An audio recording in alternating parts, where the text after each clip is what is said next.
In the verdant enclaves of Suriname, a most improbable revolution unfolded, sparked by the introduction of a minor copper currency. Amid the colonial backdrop, copper coins fueled a movement that redefined alliances, sowing seeds of unity and change in an era of commercial greed.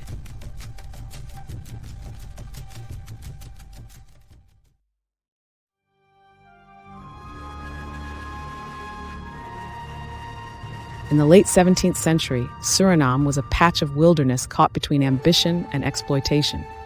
Nestled along the tempestuous Atlantic, the Dutch and English vied for control over this strategic colony. Within this theater of merchant powerhouses and indigenous lives, a tale unfolded where copper coins became a beacon of resistance.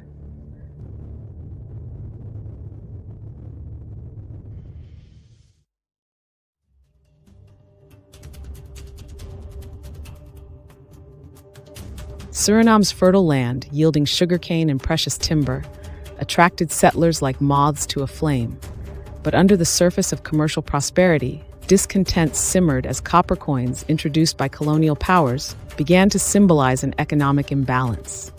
These seemingly minor coins were catalysts for a revolutionary spirit.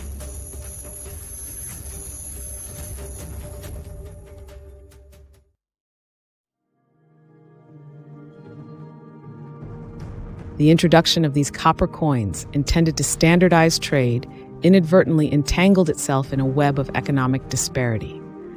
Unmet promises of wealth and social equity sowed seeds of insurgence amongst bonded laborers and enslaved communities who bore the brunt of exploitation while receiving meager compensation.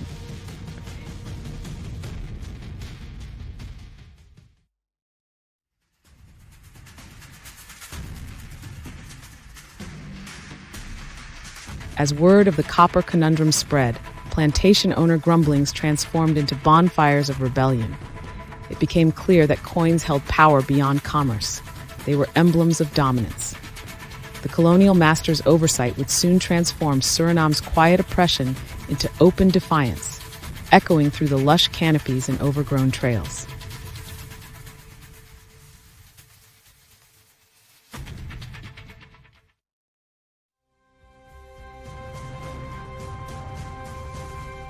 Whispers of resistance grew into organized gatherings hidden deep within the protective womb of Suriname's jungles. Leaders emerged from unexpected corners, including escaped slaves and defectors among colonial ranks who envisioned Suriname's liberation. The currency of rebellion was not just copper, but trust and unity.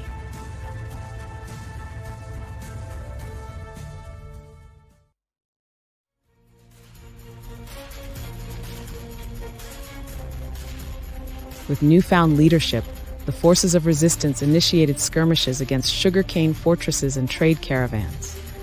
Their tactics were as fluid as the jungle rivers, enabling small but effective victories that punched through the seeming invincibility of colonial dominion. Each success was a step toward reclaiming economic autonomy.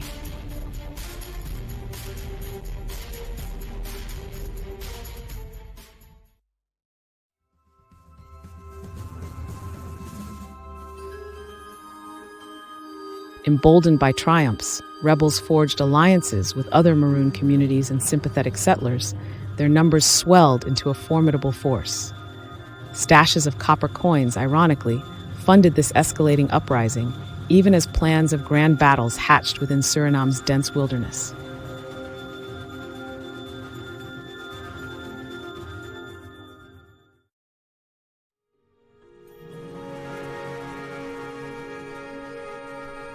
With whispers growing into rumbling rebellions, colonial officials acknowledged the threat that the copper currency had unwittingly instigated.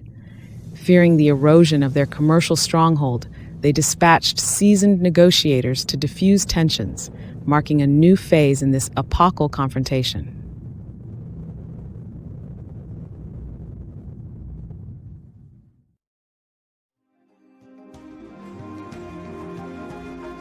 Negotiations proved more turbulent than enduring river tides, as both parties clashed over terms deemed impossible.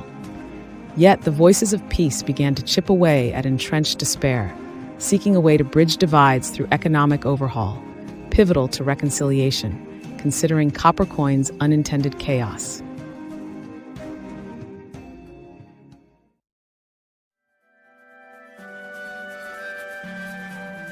Incremental accords began to emerge, involving the transformation of copper into a token of equitable trade, binding separate worlds into interdependence. As friction morphed to understanding, Suriname inched toward a future of cautious prosperity, where copper represented possibility rather than grievance.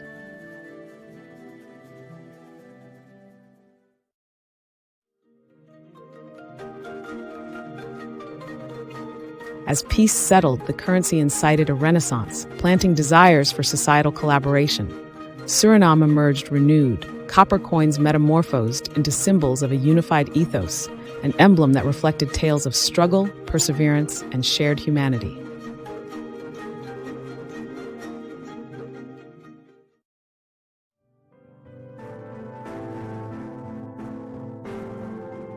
Historians cite Suriname's copper conundrum as a pivotal tale of how minor economic instruments challenged and redefined colonial narratives.